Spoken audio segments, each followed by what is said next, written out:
Hello again. Recently, I recorded and shared my perspective on beliefs and how I understand them to be connected to views and the nature of things, like what conditions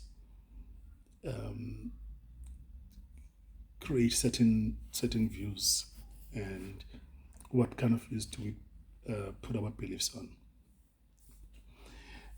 So I've been exploring now the same concept, and uh, a day two ago, I came across this WhatsApp status of of someone who is in Eastern Cape currently. They had a ceremony there. They slaughtered, and some of the meat which they prepared, some portions, they've been put on not the roofing material, the zinc roofing material. It's been put on that, and then the zinc itself is put on the open fire. It is outside. I took a screenshot of that and I sent it to my homie. And I asked him, I said, look at this. And he quickly said, no, no, no, no, no. That's not how we do it. That is completely wrong. I said, no. I know that's not how we do it in our village, in Kandane. But this to me looks like some progress. There's a little bit of innovation around this. It's something that we don't do, but I like it. And then, so now we started discussing this. And then I remembered a few years ago, I used to tease him about the idea of when some portions of the meat during maybe some traditional ceremonies are prepared, we put them on the direct fire or on the coals, which is the same thing that he was expecting.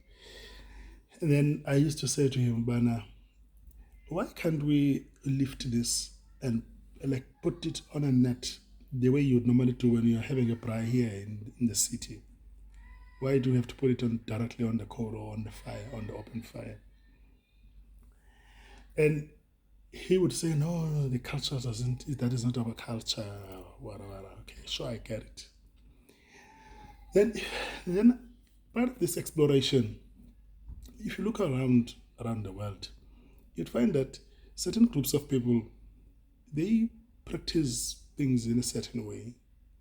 But each group, if they don't look around, they may think they are the only ones who practice in that particular fashion. But if you go around, you'll find that it's actually not unique.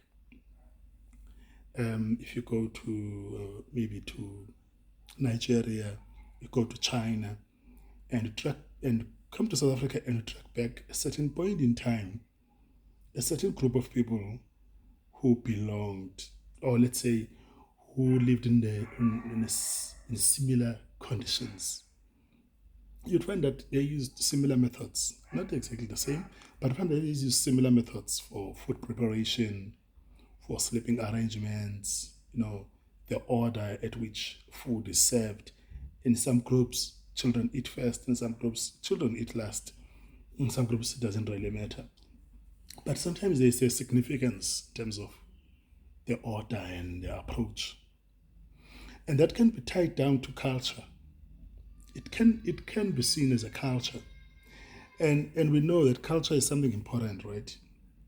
It encompasses our values and our beliefs, excuse me, and it influences our identity as long as we follow it.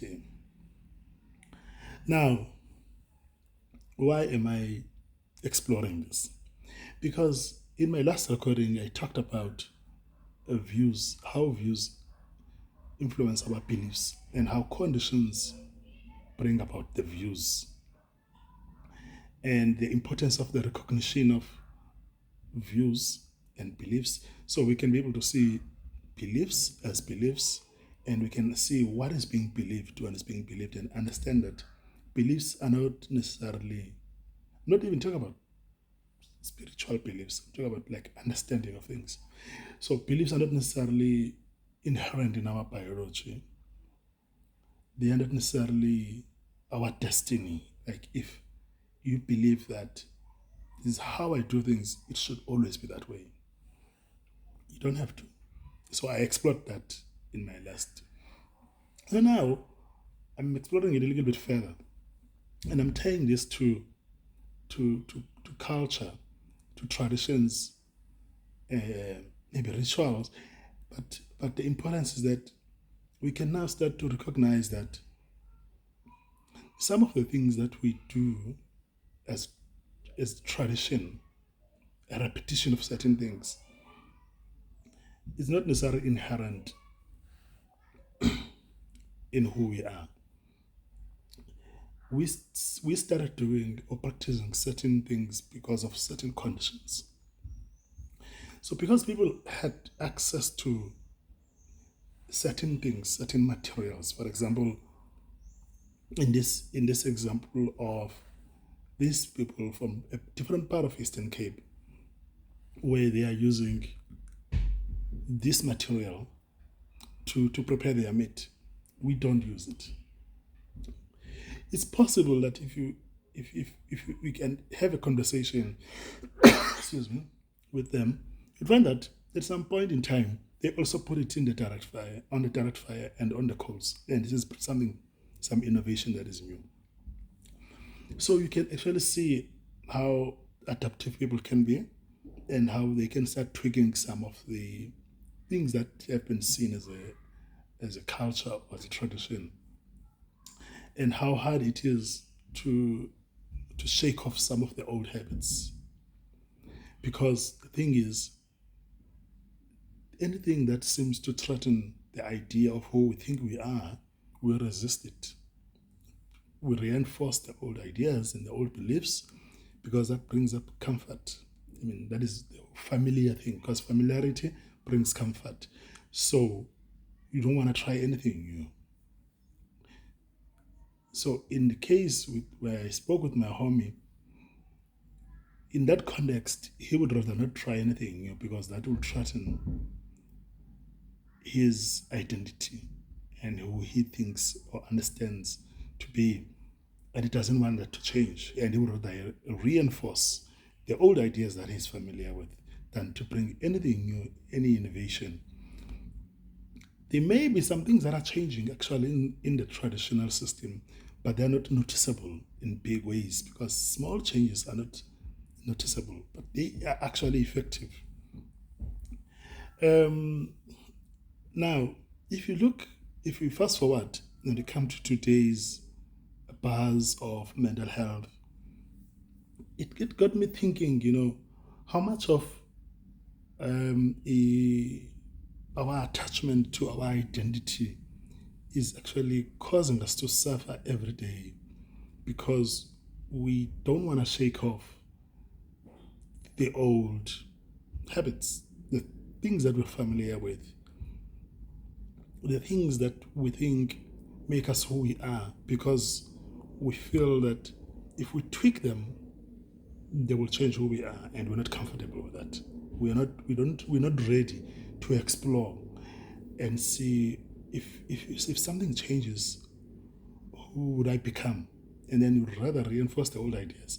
For example, there are people who grew up being told that maybe siyawathanda amantombi, for example, or in this whole household we all successful. You know what I mean? In this household, it's a known thing. We are successful. We succeed. Whatever we do, we achieve.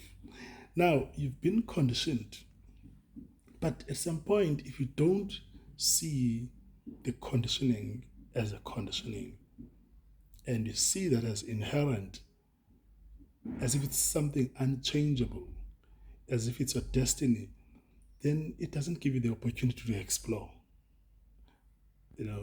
When if it happens that you don't succeed, for example, what do you do?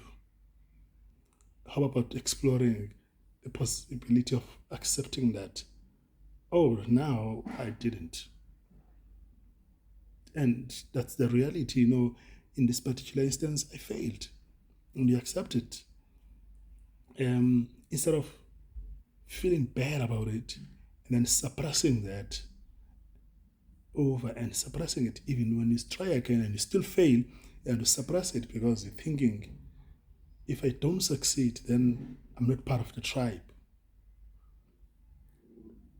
How much of today's mental health issues evolve around that, attachment to the identity, or who we believe we are, or even further, how much of it is influenced by what we understand to be culture? Like, this is who I am. I cannot change it because culture is not something that you just make up, right? You come to it, you are born into it, you embrace it, you understand, you respect it. So you're not just gonna come here and change it. But if you can, but you can explore the possibility of recognizing what is being believed, what is culture and what is a tradition, and you can see these different parts how they come together to be, and you can see for yourself that, you know what, maybe I've always had this belief that when I work, I give it my all, yeah, which is good. But I don't stop. I don't stop. If I'm given work, I don't stop. I can never say no because it's gonna seem to me like I'm lazy or I'm incapable. So whatever amount of work I'm given, I will always take it and I will run with it. But if you look at today's corporate, um, people are pressured, to show work, to produce work, and sometimes they can't handle it. But how many people are out there holding on to the idea that I can't give up? I can't, oh, not even giving up, but I can't say no. I can't say no. You just have to always say yes because you believe that it's inherent, it's part of who you are, and you don't want to shake that. So, anyway, this is a shallow, way of trying to. I would like to explore this even further, this topic. So, this is a very shallow uh, approach to it. And if you have appetite for it, let me know. Leave your comments. Let's chat. I mean, it's just an exploration. It's just could be completely wrong. But yeah, I just want to explore this and other things that every day we perceive to be our destiny, and they are not necessarily our destiny. I mean, there are so many people out there who are always thinking that they are failures, and they think that's their destiny. And because of certain conditions that have been in place, causing them to, resulting them to be where they are. But the recognition of conditions and outcomes, you can actually see that no, given certain conditions, this is bound to happen. But if you tweak the conditions, you can change this too. So I'm inviting, let's have the conversation. Let's see how far we can take it. There are so many other topics around this that we can link. Yeah, let's do this. See you on the next one.